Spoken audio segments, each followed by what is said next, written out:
Good evening, viewers. This is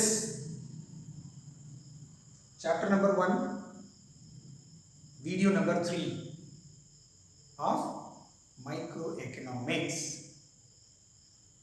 In the previous video, I explained about various types of economy. Centrally planned economy, its features.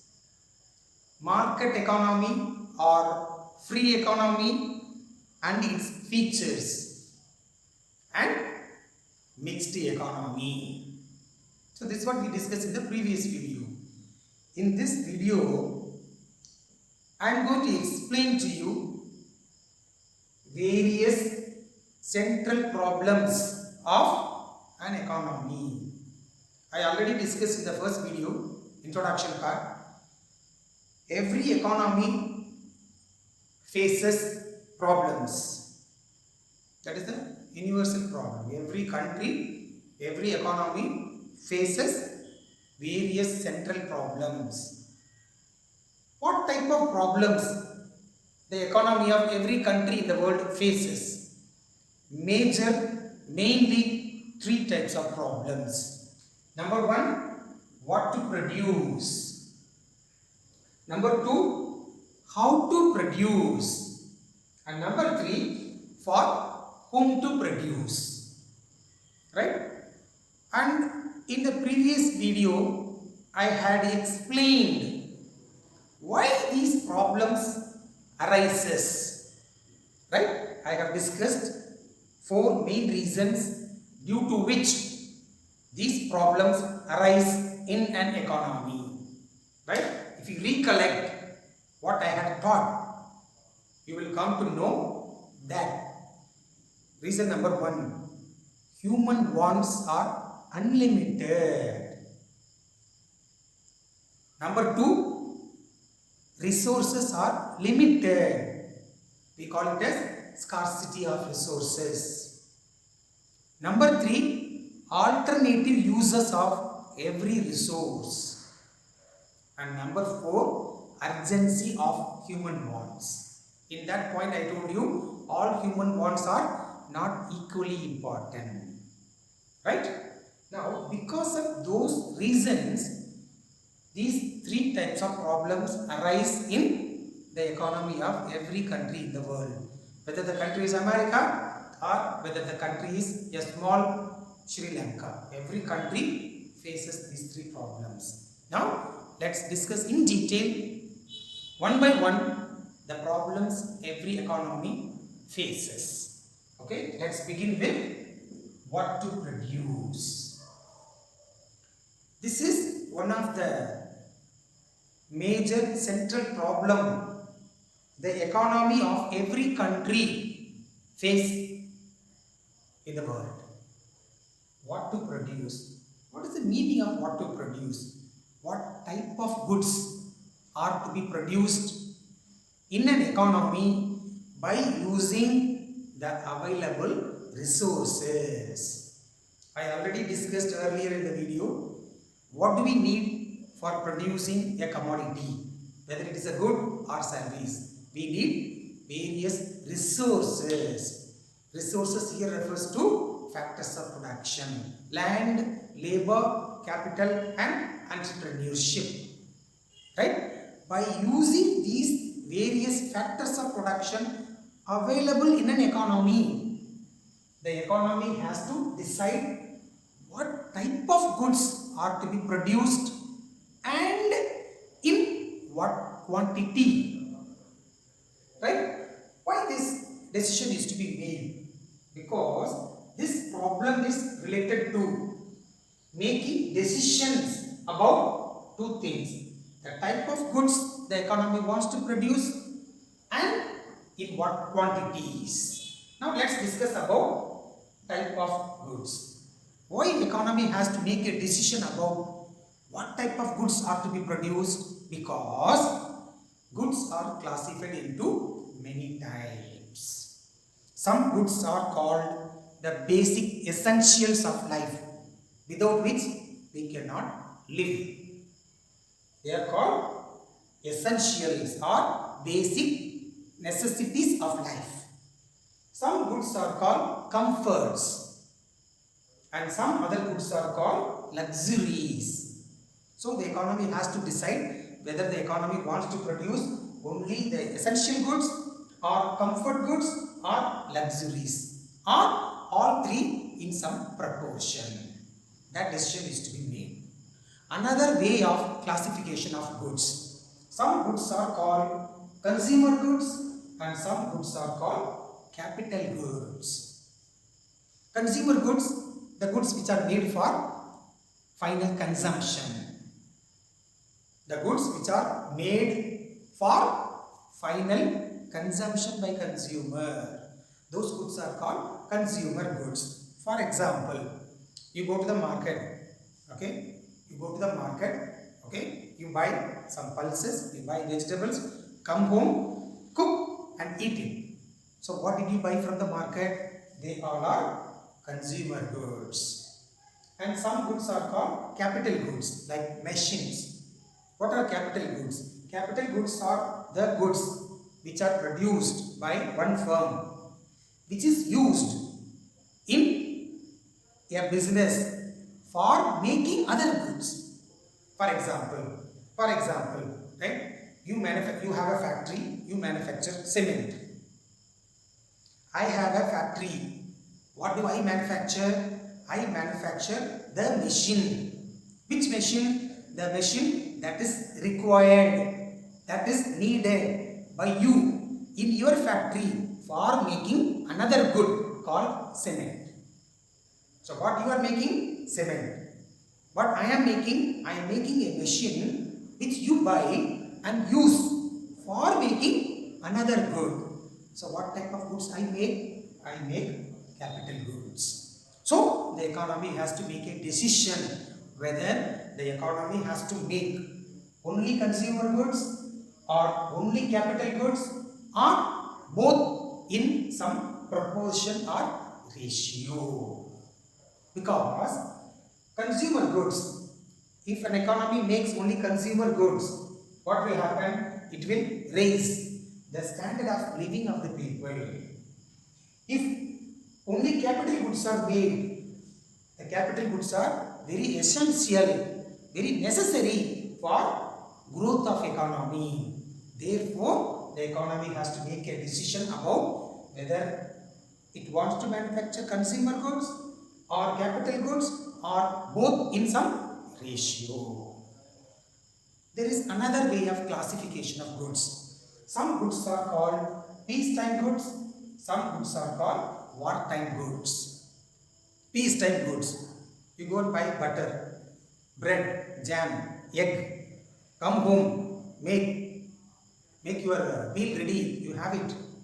What type of goods these are called? These are called peacetime goods. But when there is an emergency, like the situation that is prevailing now, the tension in the border between India and China, between India and the worst Pakistan, right? Tension. So when there is a situation about the war between two countries, the economy will shift its focus from making peacetime goods. They will start making guns, bullets, tanks, aircraft, submarines. So these goods are called wartime goods. So the economy has to make a decision about whether it wants to make only peacetime goods or wartime goods or both in some ratio or proportion. So this is what the first decision is. Now, okay, let us imagine the country, the economy of a country has made one decision about what type of goods it wants to make or produce. Okay, one decision is made. Then another decision is to be made by the economy. What quantity or what quantities of those goods are to be produced. Why? Why? Because all type of goods in unlimited quantities cannot be produced. Why? Resources are limited. Coming again back to the causes why these problems arise in an economy. Because of the reason resources are limited, the country, after making the decision about type of goods to be produced, the economy has to also make a decision regarding what quantity of those goods and services are to be produced by an economy with the available limited resources. Okay, then, both the decisions are made.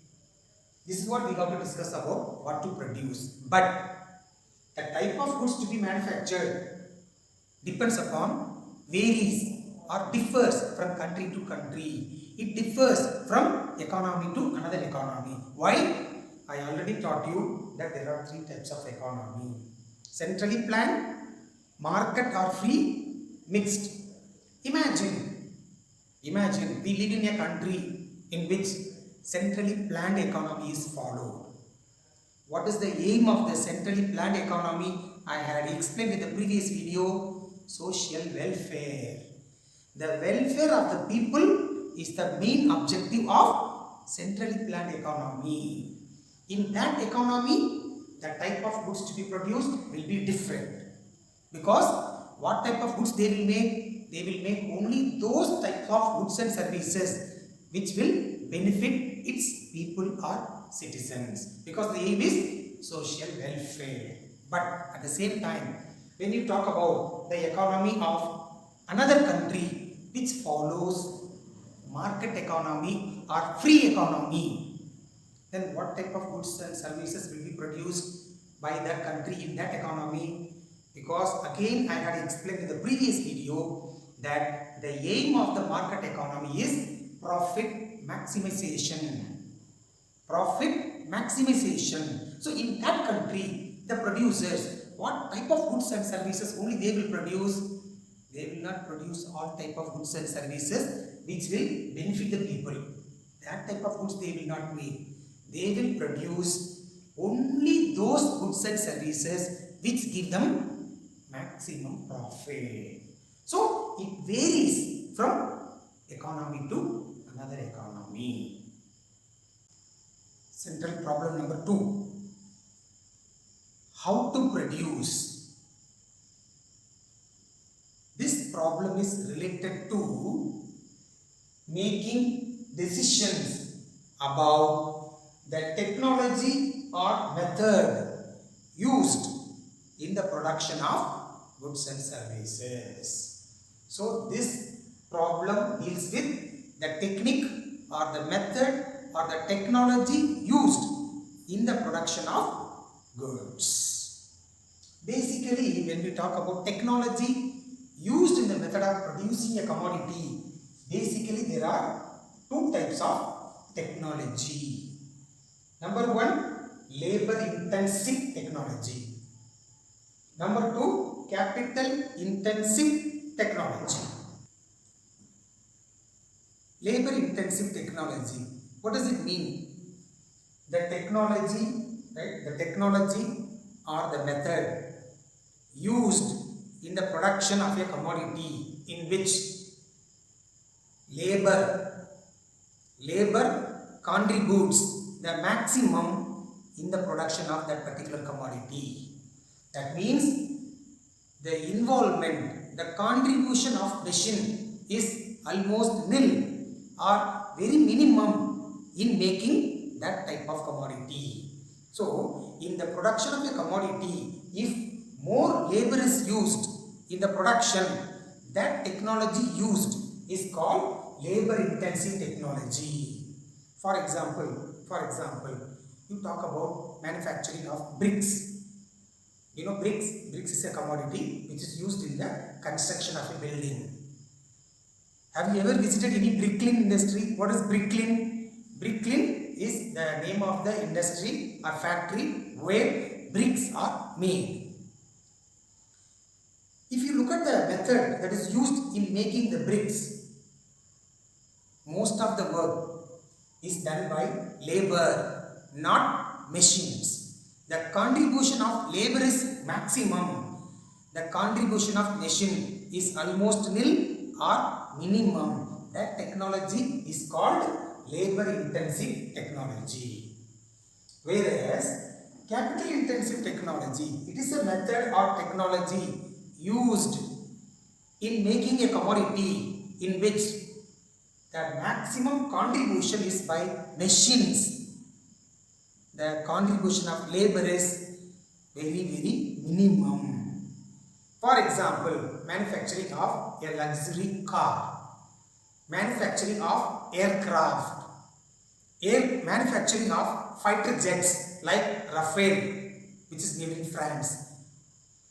In the manufacturing of these type of goods, machine only makes the major contribution, but the contribution of labor in making such goods is very less. Such technology is called capital intensive technology. There are only two technologies. Okay. Now, what type of technology the economy of a country has to use depends upon whether the country will use labor intensive technology or capital intensive technology. Depends upon the aim of the economy. In the previous video, I have explained the types of economy: centrally planned, market or free economy, mixed economy. The aim of every type of economy is different from others. Now let us talk about a country in which centrally planned economy is followed. What is the aim of the centrally planned economy? Social welfare. For example, a country like India. Where population is more. A country like India where population is more. More people are available for getting jobs. A country like India, if we use capital intensive technology like France, what will happen in India? Most of the goods and services will be produced. But since we don't use labor, though they are available, unemployment problem will increase rapidly. So what the unemployed youths will do? They will only destroy the public properties. They will become social evils. They will join the terrorist group. So which is not a good sign. Therefore, it depends upon country to country. A country like India, China, where the population is more, the government of that country will mostly try to use labor intensive technology so that more people can be provided employment, so that unemployment rate is under control, so unemployed youths do not become social evils. But let us talk about a country like France, one of the European countries. So what type of technology country like France, the European country, will use? Capital intensive technology. Why that country cannot use capital intensive technology? Why? Already population is very less. How many people are required? How many laborers are required for manufacturing the type of goods they want to make? That many laborers are, skilled laborers are not available in the country. Why that many people are not available in the country? The population itself is very less. Therefore, in that situation, the economy of that country will use capital intensive technology. I told you Rafale, one of the most high-tech fighter jets that is produced in France. In the manufacturing of these fighter jets, maximum work is done by machines. Less contribution is made by labor. So, that country will use capital intensive technology, and the country in which population is more, that country will use labor intensive technology. Then, suppose there is a country like Brazil, in which population is not that much high like India and China. At the same time, population is not very less like European countries.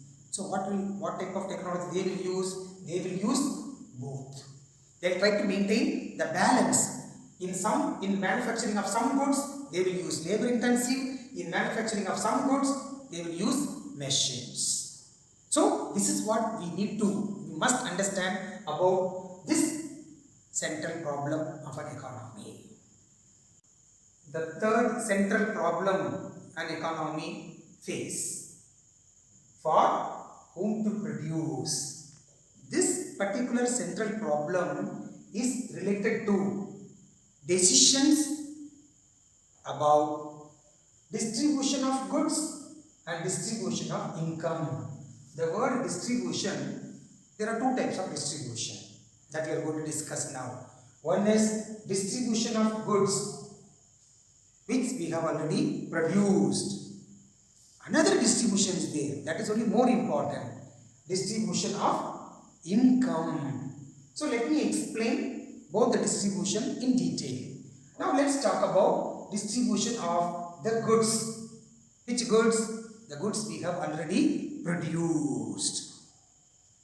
This also varies, differs from country to country. Depends upon what type of economy that country follows. This decision will be different in different countries. Why? Because let us talk about the country in which centrally planned economy is followed. What is the aim of centrally planned economy? Social welfare.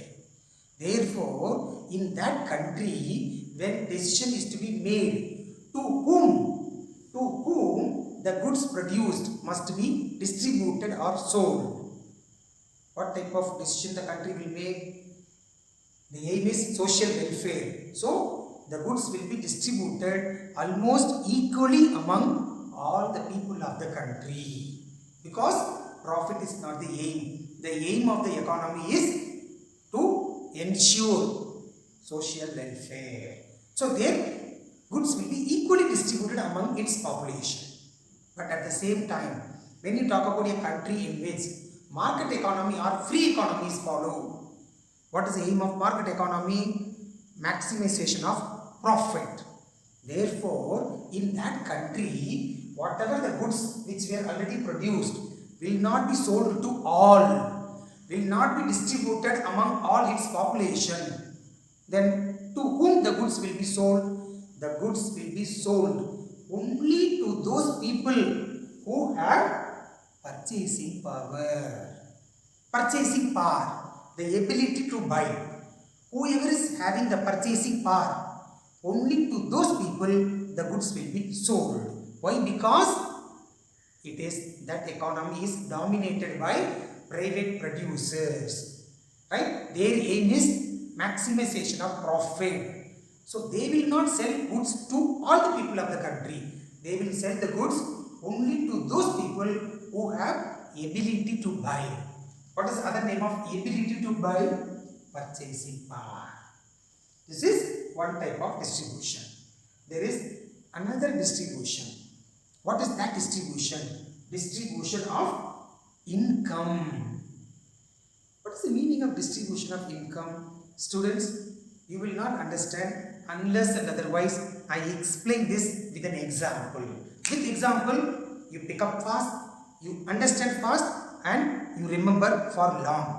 That is what I am going to use an example. Imagine I am a producer. I am a producer, right? I am an entrepreneur. I run a business. I produce goods and sell. But when I have to produce goods, I have already discussed in the previous video. That is why very often I say you have to watch all my previous videos so that you understand the other videos in a better way. In the previous video, I had explained if you want to make a commodity, you need some resources. The resources are also called factors of production. So if I am a manufacturer, what all do I need so that I can produce a commodity? I need land, I need labor, I need money, capital, and I need the entrepreneurship skill. So these four are called factors of production. Without these four factors of production, goods cannot be produced. Then it cannot be sold. Then profit cannot be earned. Therefore, I am the owner of a business. I am the owner of a business. What will I do? Imagine I don't have land. There is a individual A. He is the landlord. He is the landlord. Right? What will I do? I hire land. I am not talking about buying land. I hire land. So, now I have got land. I am not the owner of the land. Somebody is the owner from whom I have taken the land on hire. Okay. Only with land I cannot produce a commodity. What do I need? I need labor. So there are individual B, C, D. They all are ready to work in my business. They all are ready to work for my business. So I hire them. I cannot buy labor no outright. So I can only hire them. So I hired labor. Okay. Then what else I need? I need to buy raw materials. For that I need money. Maybe I need to buy some machines. For that I need money. What is the money that is required to start and run a business? Capital. Imagine the required capital is more. The money that I have for my own investment is less. Then how will I cover up the gap between the available money and the required money? I will borrow. I borrow money from an individual or I borrow money from a bank. So that is capital. I hired land, land is somebody's. I hired a labor, I borrowed money. Then what will I do? I have entrepreneur skill. I have talent. So what will I do? By mixing, by combining the efficiency of land, labor, capital and my skill or talent. What will I do? I manufacture a commodity. Okay, I manufacture a commodity combining the efficiency of land, labor, capital and my entrepreneur skill. I manufacture a commodity. What will I do after manufacturing a commodity? I will sell them in the market. When I sell in the market, what will happen? I earn some money. Whatever I earn by selling the goods I have produced is called income. Listen very carefully. This topic is one of the most important topic when you study later on macroeconomics, particularly the national income. One of the most important topic from the examination point of view, class plan. Okay. Now, I have produced some goods. Whatever the goods I produced, I sold and I have earned income. Imagine after hiring land, after hiring labor, after borrowing capital, after applying my efficiency, I manufactured goods, I sold goods, I have earned some money. So by selling the goods, whatever I have received, whatever I have earned is the income. But do you think whatever the money I receive, every money belongs to only me? No. The entire money I received by selling the goods do not belong to me. Why? For manufacturing these goods, other than my efficiency, what all I have used in the manufacturing of commodity, I have used somebody's land. So I have to give him rent. From where I will give rent? From the money I have earned by selling the goods, I have to give him rent because I took his land for manufacturing a commodity. So I give him rent from what I have earned. Then what I have to do for the laborers whom I have hired and who have worked in my business for making the goods, I have to give them wages. From where I will give wages? From the income I have earned. Okay. Then I have given rent to the landlord. I have given wages to all my laborers. Then what else I borrowed from a private money lender or bank? Money. I borrowed capital. On the borrowed capital, what I am supposed to give them? I have to give them interest. From where will I give interest? From the income I have earned. Now, from the income I have earned, I gave rent to the landlord. I gave wages to the labor. I gave interest on the capital borrowed. Some more money is still left. Who has to enjoy that money? That is me. Why? I have used my intelligence. I have used my talent. I have used my experience, which is entrepreneur skill.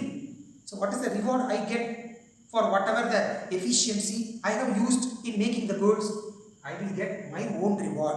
That reward is profit. So, what I receive by selling the goods is the income. But from the income, I give reward to land in the name of rent. I give reward to labor in the name of wages. I give reward on the borrowed capital, that is called interest, and I get my reward in the name of profit. This distribution of income is called distribution of income. So this is what children you have to understand. So this topic comes to an end. Children, once again I want to tell you all, the students, particularly the students, the regular viewers, the regular subscribers, that when you watch a video, please make sure you watch all my previous videos so that your understanding power increases, so that your knowledge enhances, so that the possibility of scoring the better marks in the examination also brightens. So with this I end this video. Thank you all for watching.